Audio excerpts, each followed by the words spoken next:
നമസ്കാരം. അനധികൃതമായി അമേരിക്കൻ ഐക്യനാടുകളിലേക്കും അതുപോലെ യൂറോപ്പിലേക്കുമൊക്കെ കടന്നുകയറുന്ന നിരവധി വിദേശ പൗരന്മാർ, അതായത് മറ്റ് രാജ്യങ്ങളിലെ ആൾക്കാർ ഈ രാജ്യങ്ങളിലേക്കൊക്കെ, ഈ അമേരിക്കൻ യൂറോപ്യൻ രാജ്യങ്ങളിലേക്കൊക്കെ അനധികൃതമായി പോകുന്നു.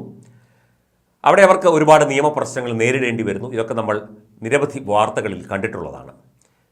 ഇവരെ ഇങ്ങനെ കടത്തിവിടുന്ന നിരവധി ഏജന്റുമാരുമുണ്ട്. ഇപ്പോൾ 80 ലക്ഷം രൂപ വരെ മുടക്കി അമേരിക്കയിലേക്ക് അനധികൃതമായി കുടിയേറാൻ ഒരുങ്ങിയവരുമായി പോയി എന്ന് സംശയിച്ച് ഫ്രാൻസിലെ പാരീസിൽ നിലത്തിറക്കിയ ശേഷം ദിവസങ്ങൾക്ക് അകം ഇന്ത്യയിൽ തിരിച്ച് എത്തിച്ച വിമാനത്തിലുണ്ടായിരുന്നവരുടെ വിവരങ്ങളാണ് പുറത്തു വരുന്നത്. അനധികൃതമായി 80 ലക്ഷം രൂപ വരെ ഒരാൾക്ക് മുടക്കിക്കൊണ്ടാണ് ഇവരെ അമേരിക്കയിലേക്ക് നിയമവിധേയമല്ലാതെ കയറ്റിവിടാൻ ശ്രമിച്ചത്. ഗുജറാത്ത് സംസ്ഥാനത്തു നിന്നുള്ള 66 പേരാണ് വിമാനത്തിൽ ഉണ്ടായിരുന്നത്. ഇവരെല്ലാം ഇപ്പോൾ നാട്ടിൽ തിരിച്ചെത്തി. ഈ 66 പേരിൽ കുട്ടികളുമുണ്ടായിരുന്നു, പ്രായപൂർത്തിയാകാത്തവരുമുണ്ടായിരുന്നു.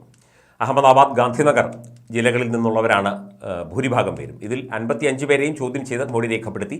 മിക്കവർക്കും 12ാം ക്ലാസ് വരെ മാത്രമാണ് വിദ്യാഭ്യാസം. അമേരിക്കയിലേക്ക് കടന്നാൽ 60 മുതൽ 80 ലക്ഷം രൂപ വരെ പണം നൽകാമെന്ന് കടത്തുകാർക്ക് ഉറപ്പ് നൽകിയാണ് ഇവർ ഇപ്പോൾ കടക്കാൻ ശ്രമിച്ചത്. ദുബായ് വഴി നിക്കാരഗ്വയിലെത്തി അവിടുന്ന് അനധികൃതമായി അമേരിക്കയിലേക്ക് കടത്തിവിടാമെന്നായിരുന്നു ഇവരോട് ഏജന്റുമാർ പറഞ്ഞത് എന്ന് അന്വേഷണ ഉദ്യോഗസ്ഥർ ചൂണ്ടിക്കാട്ടുന്നു. ഇവരുടെ മൊഴിയനുസരിച്ച് 15-ൽ പരം ഇത്തരത്തിലുള്ള വ്യാജ ഏജന്റുമാരെ കണ്ടെത്താനായി എന്ന് ഉദ്യോഗസ്ഥർ പറയുന്നു. അമേരിക്കയിൽ എത്തിയ ശേഷം മാത്രം പണം നൽകിയാൽ മതിയെന്നാണ് ഈ ഏജന്റുമാർ ഇവരോട് പറഞ്ഞത്.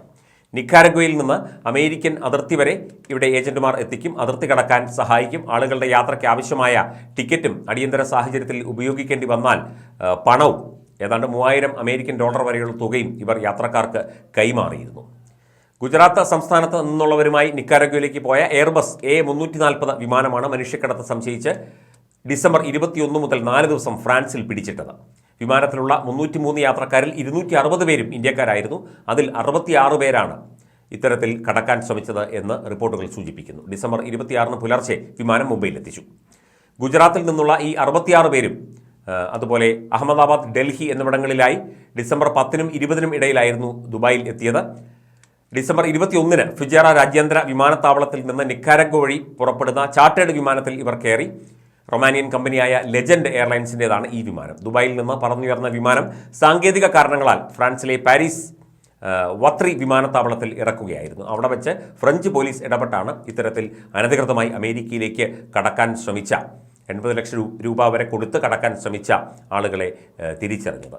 2023-ൽ മാത്രം ഏതാണ്ട് 1 ലക്ഷത്തിനടുത്ത് ഇന്ത്യക്കാരാണ് അമേരിക്കയിലേക്ക് അനധികൃതമായി കുടിയേറാൻ ശ്രമം നടത്തിയത്. അതിൽ പലരും പിടിക്കപ്പെട്ടു, ചിലരൊക്കെ കുടിയേറുകയും ചെയ്തു. മുൻ വർഷത്തേക്കാൾ 50% കൂടുതലാണ് ഇത്തരത്തിൽ അനധികൃതമായി കടന്നു കയറാൻ ശ്രമിച്ചവരുടെ എണ്ണം എന്നാണ് കണക്കുകൾ വ്യക്തമാക്കുന്നത്. മെക്സിക്കൻ അതിർത്തി വഴിയുമൊക്കെ അമേരിക്കയിലേക്ക് പലരും കടക്കാൻ ശ്രമിക്കുന്നുണ്ട്, ഇപ്പോഴും ശ്രമിച്ചുകൊണ്ടിരിക്കുന്നു മറ്റ് രാജ്യക്കാർ. അതിൽ ഇന്ത്യക്കാർ ഉൾപ്പെട്ടത് ശരിക്കും ഇന്ത്യക്ക് തന്നെ നാണക്കേടാകുന്ന ഒരവസ്ഥയിലേക്ക് കാര്യങ്ങൾ എത്തിച്ചിരിക്കുകയാണ്. ഇത്തരത്തിൽ അനധികൃതമായി കടന്ന് അമേരിക്കയിൽ എത്തിയാൽ പോലും അവർക്കവിടെ സ്വതന്ത്രമായി ജീവിക്കാൻ സാധിക്കില്ല. അവർക്കവിടെ അമേരിക്കൻ പോലീസിൻ്റെയും മറ്റ് നടപടികളും അതുപോലെ ജയിൽവാസവും ഒക്കെ അനുഷ്ഠിക്കേണ്ടി വന്നേക്കാം. ചിലപ്പോൾ തിരിച്ചു പോരേണ്ടി വന്നേക്കാം, ചിലപ്പോൾ ഭീമമായ പിഴ കൊടുക്കേണ്ടി വന്നേക്കാം. അങ്ങനെയുള്ള പ്രതിസന്ധികളുണ്ട്. ഇത്തരം കള്ള ഏജന്റുമാരെ കണ്ടെത്തി അനധികൃതമായി ഇത്തരം മനുഷ്യക്കടത്ത് പ്രോത്സാഹിപ്പിക്കുന്ന, മനുഷ്യക്കടത്തിന് വേണ്ടി നിലകൊള്ളുന്ന കള്ള ഏജന്റുമാരെ കണ്ടെത്തി അവർക്ക് വേണ്ട ശിക്ഷാ നടപടികൾ കൊടുക്കണം എന്ന് തന്നെയാണ് കേന്ദ്ര വിദേശകാര്യ മന്ത്രാലയവും ഒക്കെ തന്നെ ഇപ്പോൾ സൂചിപ്പിക്കുന്നത്. ഇത്തരത്തിൽ ഇനിയും ശ്രമങ്ങൾ നടക്കാനുള്ള സാധ്യതയുണ്ട്. ഇതുപോലെ പലരും അമേരിക്കയിലേക്കും മറ്റ് രാജ്യങ്ങളിലേക്കും കടന്നിട്ടുണ്ട് എന്നുള്ളതാണ്. പല വഴികളിലൂടെ അന്യരാജ്യങ്ങളിലേക്ക് അനധികൃതമായി കുടിയേറാനും അനധികൃതമായി പോകാനും ഒക്കെ ശ്രമിക്കുന്നവരുടെ എണ്ണം കൂടിക്കൂടി വരികയാണ് എന്നുള്ളത് ആശങ്കാജനകമായ റിപ്പോർട്ട് തന്നെയാണ്.